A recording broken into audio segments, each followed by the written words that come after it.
அபார கருணா சிந்தும் ஞானதம் சாந்தரூபிணம் ஸ்ரீ சந்திரசேகரகுரும் பிரணமாமி முதான்வகம். காஞ்சி பிரிவா மூணாவது சுற்று யாத்திரை பண்ணுறா. அந்த யாத்திரை பண்ணுறதே 1978 வருஷம் தேனம்பாக்கத்திலேருந்து கிளம்பி, காஞ்சிபுரம் தேனம்பாக்கத்திலேருந்து கிளம்பி ஆந்திராவில் பிரவேசித்து ஆந்திராவில் யாத்திரை பண்ணிட்டு இருக்கிறத நாம் பார்த்துட்டு இருக்கோம். அந்த ஆந்திராவில் புலிக்கால்ங்கிற இடத்துல இருந்தால், அதுக்கப்புறம் தனக்கால் அப்படிங்கிற இடம், இந்த தனக்காலில் பாபாக்னி அப்படிங்கிற நதி, ஏகாதசியில் அவகாக ஸ்நானம் அப்படின்னு சில நாட்கள்லாம் அமிங்கி ஸ்நானம் பண்ணணும் அப்படின்னு சொல்லியிருக்கு. அதுக்காக ஏதானு ஒரு இடத்துல நதி ஓடுற இடமா பார்த்து தங்குற வழக்கம். அதில் பார்த்தா பாபாக்னிங்கிற நதி ஓடுற இடம். அந்த தனக்கல்ல பாபாக்னியில் ஸ்நானம் பண்ணிட்டா பாபத்துக்கு அக்னியாக இருக்குது. அப்படியே அதில் ஸ்நானம் பண்ணினாலே நதிகளோட பேர் எல்லாமே ரொம்ப அபூர்வமாக இருக்குது. பேரை கேட்டாலே அந்த மாதிரி இருக்குது. அதில் ஸ்நானம் பண்ணி நதிக்கு பேர் ஜலம், அதில் இருக்குது நதியில் இருக்குது, அதுக்கு பேர் என்னென்னு அக்னின்னு இருக்குது, பாப அக்னி. அப்படியே பஸ்மம் பண்ணிவிடுமா பாபத்தெல்லாம். அதில் ஒரு தூரம் மூழ்கி எழுந்தா அப்படி பாபாக்னியில் ஸ்நானம் பண்ணிட்டா. அதுக்கப்புறம் கதிரி நரசிம்ம சுவாமி கோவிலுக்கு வந்தா. கதிரி அப்படிங்கிற இடத்துல நரசிம்ம சுவாமி ரொம்ப விசேஷம். கதிரி நரசிம்ம சுவாமி தரிசனம் பண்ணா. அங்கேருந்து டு காலசமுத்திரம் அப்படிங்கிற இடம். அந்த காலசமுத்திரத்திலேருந்து பெரியவா நல்லச்சேதி பள்ளி அப்படிங்கிற இடத்துக்கு வந்தா. அங்கே எங்கே என்னன்னா, பாதி கட்டின்னு ரோடு ஓரமாக போய் நிறுத்தி பாதி கட்டின்னு அன்ஃபினிஷ்டாக ஒரு வீடு, அதில் போய் இருந்தா. அந்த வீட்டுக்காரர் வீட்டுக்கு என்ன பெரிய பாக்கியமோ தெரியல. பெரியவா இந்த வீட்டுக்கு வரணும் அந்த வீட்டுக்கு வரணும்னு எல்லாரும் வீட்டை கட்டி வச்சுட்டு எல்லாரும் பொண்ணு கும்பத்து வச்சுட்டு காத்துன்னு இருக்கா. அப்படி எல்லாம் இருக்கிறவாளுக்கெல்லாம் கிடைக்கிறதோ இல்லையோ, இந்த நல்ல செய்தி பள்ளியில் பார்த்தீங்கன்னா பாதி கட்டின்னு இருக்கிற வீட்டுக்கு கிரேப்பரேஷன் பண்ணியாச்சு. பெரியவா வந்தாச்சு, பெரியவா பாதம் பட்டாச்சு. இந்த யாத்திரையில் இதெல்லாம் ஒரு விசேஷம். எதுக்கு பெரியவா அந்த யாத்திரை பண்ணினா ஒருத்தருக்கும் தெரியாது. எந்தெந்த ஜீவராசிகள்லாம் பெரியவாளை தரிசனம் பண்ணணும்னு ஏங்கிந்ததோ, என்ன தபஸ் பண்ணினாலோ, யாருக்கெல்லாம் அனுகிரகம் பண்ணுறதுக்காக, யாருக்கெல்லாம் தரிசனம் கொடுக்கறதுக்காக, என்னென்ன காரியங்களுக்காக பெரியவா இப்படியெல்லாம் தன்னோட பாதம் அப்படின்னு தெரியாது. அந்தந்த ஜீவன்களுக்கு அவ அனுகிரகத்தை வச்சுன்னு தான் நாம் உணரலாம். அப்படிதான் இங்கே இருக்கிறதே. அடுத்து ராலா அனந்தபுரம் அப்படிங்கிற இடம். அந்த ராலா அனந்தபுரத்தில் சித்ராவதிங்கிற நதி பார்த்தேன்னா, அனந்தபுர் ஜில்லாவில் ஆந்திராவில் சித்ராவதி அப்படிங்கிறது பெரிய நதி. அந்த சித்ராவதி நதியில் ராலா அனந்தபுரத்தில் பெரியவா ஸ்நானம் பண்ணிட்டா. இதெல்லாம் ஏன் நான் முக்கியமாக சொல்கிறேன் அப்படின்னு, இந்த பாபாக்னி சித்ராவதி இது மாதிரி நதியெல்லாம் இருக்குது. நமக்கும் எப்பவானும் அந்த பக்கம்லாம் போகிறதுக்கு ஒரு சந்தர்ப்பம் ஏற்பட்டுதுன்னா அவசியம் இந்த நதிகள்லாம் ஸ்நானம் பண்ணும். எங்கே புண்ணிய நதிகளை பார்த்தாலும் அதோட பேர் என்னன்னு தெரிஞ்சுண்டு, அதோட விசேஷம் என்ன அப்படின்னு தெரிஞ்சுண்டு ஒரு தரமான ஸ்நானம் பண்ண. நமது சனாதன மதத்தில் பிராச்சீனமாக பார்த்தேன்னா பண்டைய காலத்தில் ரிஷிகள்லாம் என்ன பண்ணியிருக்கா அப்படின்னா, தீர்த்தாடனம் போகிறது, தீர்த்த யாத்திரை போகிறது தான். மகாபாரதி பார்த்தா பஞ்சபாண்டவெல்லாம் என்ன பண்ண தீர்த்த யாத்திரை போனா அப்படின்னு தான் பார்க்குறோம். இந்த தேசம் முழுக்களும் எத்தனையோ புண்ணிய நதிகள், எத்தனையோ புண்ணிய குளங்கள்லாம் இருக்கு. அவசியம் அதெல்லாம் பார்த்தாக்க நாம ஸ்நானம் பண்ணணும். இந்த சிடிஎம்ல பார்த்தீங்கன்னா அந்த குளம் இப்போ போய் பார்த்தாலும் ஒரே பாசி பிடிச்சி, சொன்னேன் 40 வருஷத்துக்கு முன்னாலே பாசி பிடிச்சி தான் இருந்தது, இப்போ அப்படிதான் இருக்கு. நமக்கு மெயின்டெனன்ஸ் அப்படின்லாம் பார்த்தாக்க ரொம்ப சுமாராக தான் இருக்கும். இந்த இறங்கி குளிக்கலாமா, குளிச்சா வியாதி வந்துருமோ, வந்துருமோ. அதுவும் நம்ம ஒரு அமெரிக்கா எங்கேயானு போயிட்டு வந்துட்டா அவள்லாம் இந்த தண்ணி இதெல்லாம் பார்த்தா பயப்படுவா. ஆனால் தெரியவா என்ன பண்ணுவார், எந்த ஒரு தீர்த்தமாக இருந்தாலும் சரி, குளமாக இருந்தாலும் சரி, எதுவாக இருந்தாலும் பெரியவா உடனே ஸ்நானம் பண்ணிவிடுவா. பின்னால் பார்க்க போகிறோம் ஒரு இடத்துல எப்படி துர்நாத்தம் வர இடத்துல அந்த கிணத்துல தண்ணி இருந்தது, அதில் கூட எப்படி விடாத பெரியவா ஸ்நானம் பண்ணினா அப்படிங்கிறதுலாம் பின்னால் தொடர்ந்து பார்க்க போகிறோம். இதை எதுக்கு விசேஷமாக சொல்கிறேன் அப்படின்னா, அந்த புண்ணிய தீர்த்தங்கள் புண்ணிய நதிகளை பார்த்தா நம்ம அவசியம் ஸ்நானம் பண்ணணும். இந்த ஸ்நானம் பண்ண நாமளாவே தேடிந்து போகலைன்னா கூட போகிற இடத்துல வழியில் இது மாதிரி ஏதானும் கிடைச்சிதுன்னா, நமக்கு ஒரு பாக்கியம் இருந்ததுன்னா அதெல்லாம் ஸ்நானம் பண்ணணும். அதனால தான் இதே மாதிரி இந்த சித்ராவதியில் ஸ்நானம் பண்ணிட்டா. அதுக்கப்புறம் தம்மாபுரம் அப்படிங்கிற இடத்துக்கு வந்தால், இந்த தம்மாபுரத்தில் வந்திருக்கிறதே தான் புதுப்பிரிவா ஜெயேந்திர சரஸ்வதி பெரியவாளை தரிசனம் பண்ணிட்டா. புதுப்பிரிவாளுக்கு ரொம்ப தாபம். பெரியவா இந்த வயசில் கிளம்பி இப்படி தனியாக ஒண்டியாக யாத்திரை பண்ணுறாளே, எதுக்காக இப்படி போறா, பெரியவா அழகா சௌக்கியமா மடத்தோடயே இருக்கலாமே, தேனம்பாக்கத்துல இருந்தா கலவையில இருந்தா அவளுக்கு என்ன, எங்க இருந்தாலும் அதுவும் காஞ்சிபுரத்துக்குள்ள இருந்துட்டாக்க இருந்தாலும் பரம சௌரியம்தான். இப்படி 84 வயசுக்கு மேல கிளம்பி பெரியவா அப்படி கால் நோக நடந்துன்னு போறாளே அப்படின்னு சிஷ்யரான புதுப்பிரிவாளுக்கு ரொம்ப தாபம். அவளே பிரார்த்தனையெல்லாம் பண்ணியிருக்கா. இந்த தம்மாபுரத்துல பார்த்து பெரியவா எல்லாம் ஒன்றும் அலைய வேண்டாம், மடத்தோட இருக்கணும் அப்படின்னு சொல்ல. ஆனா பெரியவா என்ன, அதை முதல்ல சொல்லிட்டேன், யாருக்காக எந்தெந்த புண்ணியாத்மாக்களுக்கெல்லாம் அனுகிரகம் பெரியவா சங்கல்பம் பண்ணாலோ, அவ பிரார்த்தனை பண்ணிட்டாலோ, அந்த அவளோட தபஸ் பலிக்கிறதோ அதுக்காக நடந்துன்னு போயிட்டு இருக்கா. அப்படி தம்மாபுரத்துல இருக்கிறதே தான் புதுப்பிரிவா பெரியவாளை தரிசனம் பண்ணிட்டா. அதுக்கப்புறம் பெரியவா தொடர்ந்து அனந்தபூருக்கு போறா.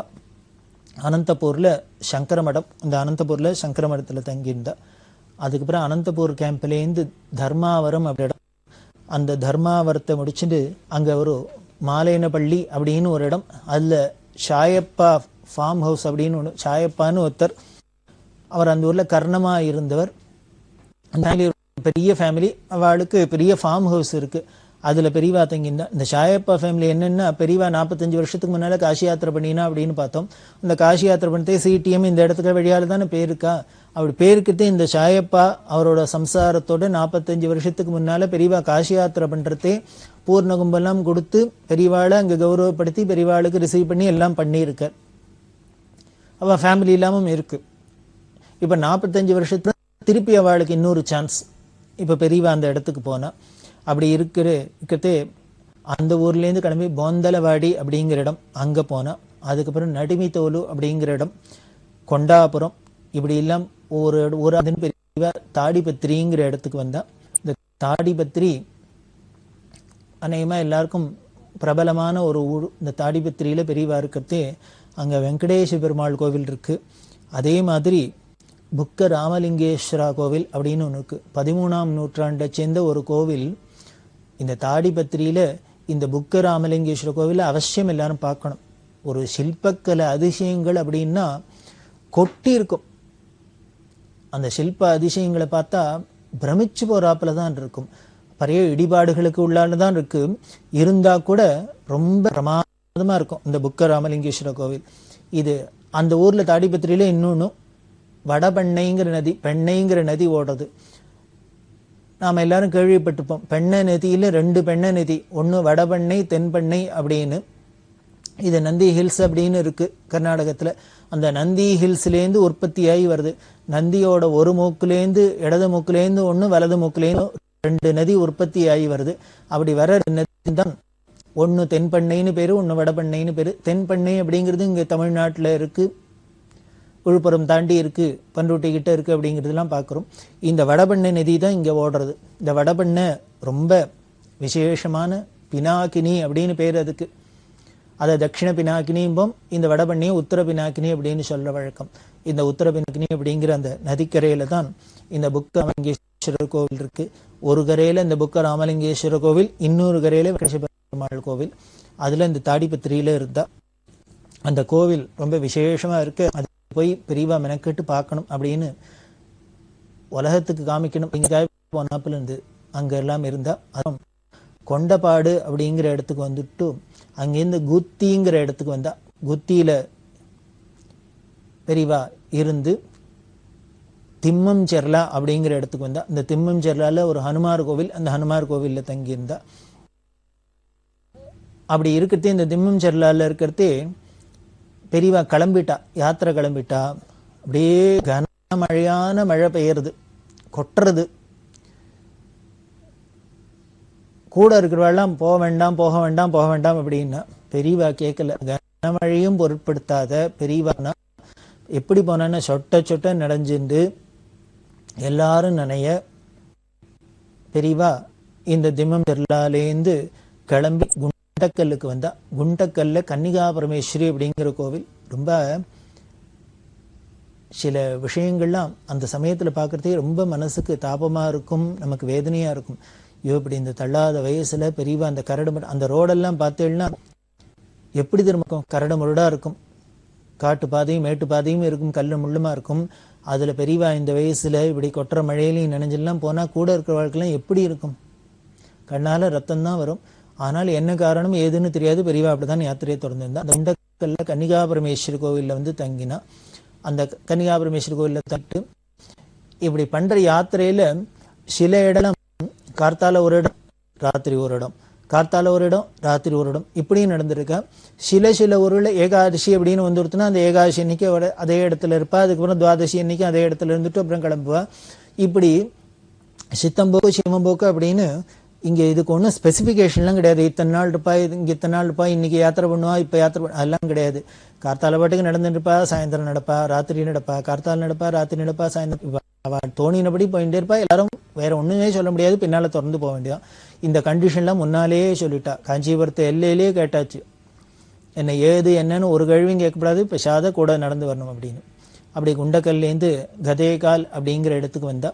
இந்த கதேகால்லேருந்து ஜோலதர்ஷி அப்படிங்கிற இடத்துக்கு வந்தா. இந்த ஜோலதர்ஷிலேருந்து தான் ஆந்திரா கர்நாடகா பார்டர். இப்போ பெரியவா தன்னோட யாத்திரையில தமிழ்நாட்டிலேருந்து கிளம்பி ஆந்திராவுக்கு வந்து, ஆந்திரால பல ஊர்ல நான் சில ஊர் பெயரை சொல்லியிருக்கேன், நிறைய ஊர் பெயரை விட்டு இருக்கு. அப்படி முக்கியமான சில இடங்கள் பெயரை மட்டும் நான் காதலியான விடட்டும். ஏன்னா அந்தந்த ஊர் பக்கம் போனோம்னா யாரானுக்கும் இந்த பெயரை பார்த்தோன்னே, ஓ இந்த இடத்துல தானே பெரியவா திருப்பம், இந்த இடத்துல தானே பெரியவா இருந்திருப்பா அப்படின்னு பெரியவாளை ஸ்மரிச்சுக்கிறதுக்கு இது ஒரு ஆப்பர்ச்சுனிட்டியா இருக்கும். அதனாலதான் ஸ்பெசிஃபிக்கா வேணும்னு இந்த ஊரோட பேர்லாம் சொல்றேன். இல்லையா எதுக்கு சார் இப்படி ஊர் பெயரை சொல்ல, பல பேருக்கு தோணலாம் அங்க என்ன நடந்தது சொல்லுங்க, என்ன நடந்தது சொல்லுங்க அப்படின்னு. நமக்கு இந்த விஷயங்கள் நடந்தது, இந்த அதிசயங்கள் இதுலயே தான் நமக்கு புத்தி இருக்கும். அது இருக்கட்டும், அவசியம் அதெல்லாம் தெரிஞ்சுக்கணும். இருந்தா கூட இந்த பேரு ஊரு யாத்திரையெல்லாம் சொன்னா எத்தனை ஊரு எத்தனை க்ஷேத்திரம் இதெல்லாம் அந்த இடத்துக்குலாம் நாம போறதே இல்லை. அந்த ஊரு காதல் எடுத்து உடனே மேப்லயோ எங்கேயோ பாக்குறோம், படத்துல பார்த்தா கூட அந்த இடத்த பார்த்தா அந்த ஊர் பெயரை பார்த்தா, ஓ இந்த இடத்துல தானே பெரியவா இருந்திருப்பா, இந்த இடத்துல தானே பெரியவா இருந்திருக்கா, இந்த கோவில்ல தானே இருந்திருக்கா, இந்த நதியில தானே ஸ்நானம் பண்ணி அப்படின்னு பெரியவா ஸ்மரணை வரத்துக்கு இது ஒரு சந்தர்ப்பமா இருக்கும். அதனாலதான் நான் வேணும்னு இதை சொல்லிட்டு இருக்கேன். அப்படி இருக்கிறதே ஜோலதர்ஷி அப்படிங்கிற இடத்துல தான் கர்நாடகா எல்லை ஆரம்பம். கர்நாடகா எல்லைக்குள்ள பெரியவா காலை வச்சு ஹகரிங்கிற இடத்துக்கு வந்தா.